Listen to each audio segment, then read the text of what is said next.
ایک دفعہ کا ذکر ہے کہ کسی جنگل کے قریب ایک غریب لکڑہارا رہتا تھا۔ وہ روز جنگل میں جاتا، لکڑیاں کاٹتا اور اسے شہر میں لے جا کر بیچ دیتا تھا۔ وہ اس سوچ کے ساتھ زمین بھی کھودتا تھا کہ کبھی شاید اس میں سے اسے خزانہ مل جائے اور اس کی زندگی سنور جائے۔ اسی امید کے ساتھ وہ روزانہ اپنے ساتھ جنگل میں بیلچہ اور کلاڑی بھی لے کر چلا جاتا تھا۔ ایک دن خزانے کی تلاش میں زمین کھودنے لگا۔ اچانک اسے ایک بہت بڑی دیگ نظر آئی۔ وہ اس دیگ کو دیکھ کر بہت خوش ہوا اور دل ہی دل میں سوچنے لگا، لگتا ہے کہ اس دیگ کے اندر کوئی خزانہ چھپا ہوا ہے، جبھی تو اسے کسی نے جنگل میں درخت کے پاس زمین کھود کر دبایا ہوا ہے۔ وہ خوشی خوشی دیگ کی طرف بڑھا تاکہ اس کے اندر ہاتھ ڈال کر خزانے کو دیکھ سکے۔ اس نے جب دیگ میں ہاتھ ڈالا تو اسے پتہ چلا کہ دیگ اندر سے بالکل خالی تھی۔ اس نے غصے میں دیگ اٹھا کر درخت کے پیچھے رکھ دی۔ کچھ دیر وہ خزانے کی تلاش میں زمین کھودتا رہا لیکن اس کے ہاتھ کچھ نہ آیا۔ اس نے غصے میں کلاڑی اٹھا کر درخت کے پاس پھینک دی اور تھک ہار کر درخت کے قریب بیٹھ گیا۔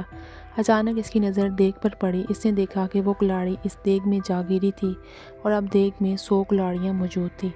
وہ ان کلاڑیوں کو دیکھ کر بہت حیران ہوا، ساتھ ہی اسے یہ بھی سمجھ میں آ گیا کہ یہ دیگ کوئی عام سی دیگ نہیں ہے بلکہ یہ کوئی جادوئی دیگ ہے، جبھی تو اس کی ایک کلاڑی 100 میں تبدیل ہو گئی ہے۔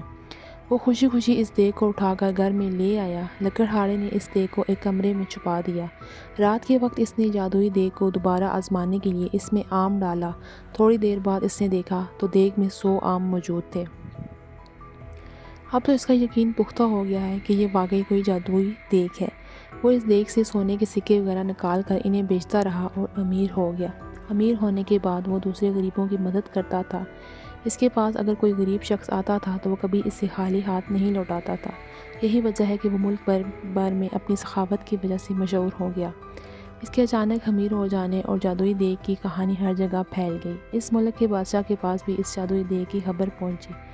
بادشاہ بہت لالچی تھا، اس کے پاس اپنا بہت سارا خزانہ موجود تھا، اس کے باوجود اسے مزید خزانے کی ہوس تھی۔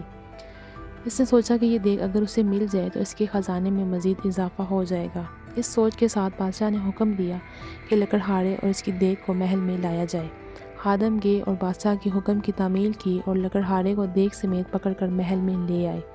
لکڑہارے سے بادشاہ نے وہ دیگ لے لی اور اس کا معائنہ کرنے لگا۔ اچانک وہ اپنے قدم نہ سنبھال سکا اور اس کا پاؤں دیگ میں جا پڑا۔ اب جادوئی دیگ کی وجہ سے 100 بادشاہ نکل آئے۔ ایک جیسے 100 بادشاہ میں ایک اصلی بادشاہ تھا، باقی جادوئی تھے۔ وہ سب دیگ کے اصول اور لالچ کی وجہ سے ایک دوسرے سے لڑنے لگے۔ یوں سب نے ایک دوسرے کو جادوئی دیگ کے لالچ میں قتل کر دیا۔ یوں لالچ کی وجہ سے اصل بادشاہ خود بھی زندہ نہ رہا۔ لکڑہارے نے خاموشی سے اپنی جادوئی دیگ اٹھائی اور اسے لے کر اپنے گھر چل دیا۔